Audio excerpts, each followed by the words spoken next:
ஆண்டவரும் இரட்சகருமாக இயேசுவின் இனிதான நாமத்தினால் உங்களை வாழ்த்துகிறேன். இந்த நாள் நம்முடைய ஆவிக்குரிய சிந்தனைக்காக அப்போஸ்தலர் நடபடிகள் 12ஆம் அதிகாரம் 12ஆம் வசனத்தை நான் வாசிக்கிறேன். அவன் இப்படி நிச்சயித்துக் கொண்டு மார்க் என்னும் பெயர் கொண்ட யோவானுடைய தாயாகிய மரியாள் வீட்டிற்கு வந்தான். அங்கே அநேகர் கூடி ஜெபம் பண்ணி கொண்டிருந்தார்கள். வசனம் சொல்லுகிறது, அந்த வீட்டுல அநேகர் கூடி ஜெபம் பண்ணி கொண்டிருந்தார்களாம். எதற்காக? ஒரு வீடு, ஒரு கூட்டம் ஜெபம் பண்ணும்படியா வந்திருக்காங்க. எதற்காக? பேதுரு என்கிற சீஷனுடைய விடுதலைக்காக. பேதுருவை ஏரோது ராஜா அரெஸ்ட் பண்ணி அங்க ஜெயில போட்டாரு. அடுத்த நாள் காலையில கொல்லப்பட வேண்டும். இதுதான் நியமித்த காரியம். ஆனால் பேதுரு கவலைப்படாமல் தூங்கி கொண்டிருக்கிறார். அவர் மரணத்தை குறித்தோ எதை குறித்தும் அப்போஸ்தலர்கள் பயப்பட்டதில்லை, பயப்பட போகிறதும் இல்லை. அதுதான் வேதமும் சொல்லுகிறது. ஆனால் ஒரு கூட்டம் பேதுரு விடுதலை பண்ணா நல்லா இருக்குமா, பாதுகாக்கப்பட்டா நல்லா இருக்குமா என்ற ஒரு பாரத்தோடு ஜெபிக்கிறாங்க. கர்த்தர் அந்த ஜெபத்தை கேட்கிறார். பாருங்கள், சிறு கூட்டம் தானே, ஒரு வீடு தானே, இங்க என்ன ஜெபமணி நடக்க போகிறது? அநேக நேரம் அதைத்தான் நாம் அற்பமாக எண்ணி விடுகிறோம். எங்க 2-3 பேர் கூடி ஜெபித்தாலும் அங்க இயேசு இருக்கிறாரா? இன்னைக்கு உங்கள் வீடு ஒரு ஜெப வீடாக மாற வேண்டும். அதான் ஒரு குடும்ப ஜெபத்தை எதிர்பார்க்கிறார். குடும்பமாய் ஜெபிக்கும் பொழுது அந்த இடத்துல இயேசுவானவர் வருகிறார், சூழ்நிலைகளை மாற்றுகிறார், விண்ணப்பத்திற்கு பதில் கொடுக்கிறார். 2-3 பேர் மினிமம் இருந்தாலே போதுமாம், ஜெபத்திற்கு பதில் வந்து விடுகிறது. ஜெபிக்கிறார்கள். தேவதூதன் சிறைச்சாலைக்கு அனுப்பப்படுகிறான். எல்லா காவலையும் தாண்டி அற்புதமாய் பேதுருவை விடுதலையாக்கி தப்பித்து விட்டு விட்டார்ல. எந்த வீட்டிலே கூட்டம் கூடி ஒரு கூட்டம் ஜெபிக்கிறதோ அந்த வீட்டிற்கே கொண்டு வந்து விடுகிறார். எவ்வளவு பெரிய ஆச்சரியம் பாருங்கள். இதுதான் ஆண்டவருடைய நடத்துதல், ஜெபத்திற்கு பதில் கொடுக்கிற தேவன். ஒரு சம்பவத்தை நான் வாசித்தேன். லண்டன் பட்டணத்துல, அந்த இங்கிலாந்து தேசத்திலே, அங்க ஒரு சிறு கூட்டம் ஒரு இடத்துல ஒரு வீட்டுல நடக்குமா. அதை நடத்துகிறது யார் தெரியுமா? பெரிய போதகர் அல்ல, ஏதோ அதிகமாய் படித்த நபரும் அல்ல, ஒரு வணிகர், ஒரு வியாபாரம் செய்கிற மனிதன். அந்த வீட்டுல வீக்லி ஒன்ஸ் அல்லது எப்பவுமா அடிக்கடி அந்த ஜெப கூடுகை நடக்கும். இதுல நிறைய பேர் தெரிஞ்ச தம்பி வாலிபர் பெரியவங்க உட்காருவாங்க.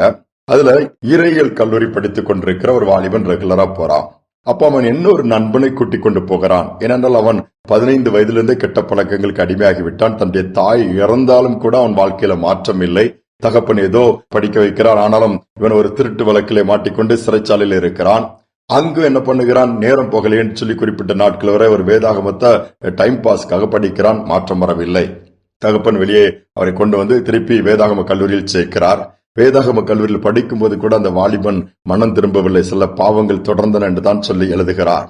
அப்ப அந்த வாலிபனை கூப்பிடுறான். எப்ப வாப்பா, நான் ஒரு மீட்டிங் போறேன், ஒரு வீட்டுல நடக்குது, எங்க வானா. யாருமே உடனே போவதில்லை. ஆனால் இவன் கூப்பிடுகிறான்னு சொல்லி ஒரு நாள் போய் பார்ப்போமேன்னு போகும் பொழுது அந்த ஜெபத்தை நடத்துகிற விதம், அந்த ஜெபத்தை நடத்துகிறவர் கிட்ட இருந்து புறப்பட்டு வருகிற வல்லமை, அந்த ஆவியானுடைய நிறைவு இந்த வாலிபனை தொட்டுருச்சுது. ஒரு பெரிய படிப்பு படித்தவர் கிடையாது. ஆனால் அந்த அட்டன் பண்ண போன தம்பிமார்லாம் வேதாகம கல்லூரி படிக்கிற தம்பிமார் 2 பேரும். அதுல புதிதாக வந்த வாலிபனை தேவனுடைய பிரசன்னம் தொட்டுச்சு, மாத்திருச்சுது.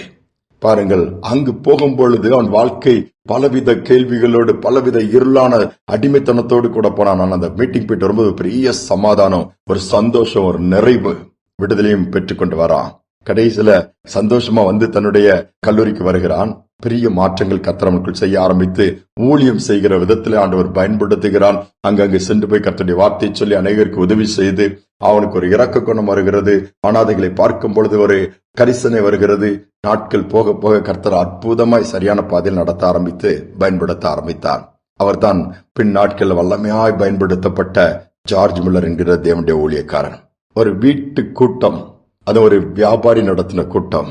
அங்க எவ்வளவு பெரிய மாற்றம் ஏற்பட்டிருக்கு பாருங்க. பெரிய ஊழியக்காரனை உருவாக்கிடுச்சு. இன்னைக்கு நாம சில காரியங்களை விசுவாசிக்க யோசிக்கிறோம், நம்புறதுக்கு யோசிக்கிறோம். செய்யும் போது கூட திருப்தி இல்லாம ஏதோ ஒரு சின்ன ஜெபம் நடத்துறோம், ஏதோ ஒரு சின்ன கூட்டத்துக்கு போறோம், ஏதோ ஒரு சின்ன ஊழியம் செய்யறோம்னு நினைக்கிறோம். இல்லை, தேவன் அங்கு இருந்தும் வல்லமையான ஊழியர்களை, வல்லமையான மனிதர்களை உருவாக்க முடியும். ஏனென்றால் நம்முடைய தேவன் பெரியவர். அந்த ஜெபங்களுக்கும் வல்லமை உண்டு, பதிலை கொண்டு வரும்.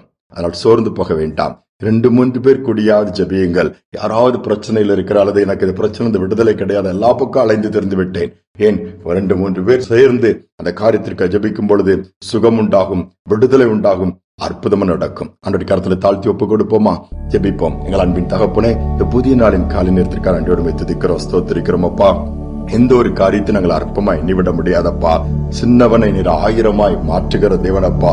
அற்பமான ஆரம்பத்தை அசட்டை பண்ண முடியாது, ஏனென்றால் அதனுடைய முடிவு சம்பூர்ணமா இருக்கும் வார்த்தை சொல்லுகிறது. ஒருவேளை இன்னைக்கு சோர்ந்து போய் நான் என்னத்தை செய்ய முடியுது, என்னால் தான் ஒண்ணுமே செய்ய முடியவில்லையே, நான் அப்படியேதான் உட்கார்ந்து இருக்கிறேன், ஏதோ ஒரு சின்ன வேலை தானே செஞ்சுட்டு இருக்கிறேன், சின்ன ஊழியம் தான் செஞ்சுட்டு இருக்கிறேன், சிறு கூட்டத்துல தான் ஜெபம் நடத்திட்டு இருக்கிறேன்னு சொல்லி இருக்கிற பிள்ளைகளை நீங்க தைரியப்படுத்தி அங்கு இருந்து கூட வல்லமையான ஊழியக்காரர்களை நீர் எழுப்ப முடியும். அங்கு ஏறெடுக்கிற விண்ணப்பங்கள் கூட விடுதலையும் சுகத்தையும் அற்புதத்தையும் ஏன் செத்துக் கொண்டிருக்கிற அவயங்களுக்குள் ஜீவனையும் கொண்டு வர முடியும். அந்த பாக்கியத்தை இந்த நாளில் இதை கேட்கிற ஒவ்வொருவருக்கும் கொடுங்க. ஒவ்வொருவரை உற்சாகப்படுத்துக, பெரிய காரியங்கள் செய்யுங்க. துதிகனமை ஏற்றுக்கொள்ளும் இயேசுவின் நாமத்தில் பிதாவே, ஆமேன், ஆமேன். சிறு கூட்டம், படிப்பறிவில்லாத ஒரு மனிதன் நடத்துகிற கூட்டம். அங்குதான் படித்து ஆண்டவரை ஏற்றுக்கொள்ளாத வாலிபன் கர்த்தரால் தொடப்பட்டு மகிமையான பாத்திரமாய் மாற்றப்படுகிறான். தேவனும் பயன்படுத்தினார். இதே காரியத்தை நமக்கு செய்ய வல்லவராக இருக்கிறார். இந்த சிந்தனையோடு இந்த நாளை தொடருவோம். மீண்டுமாய் நாளை தினம் சந்திப்போம்.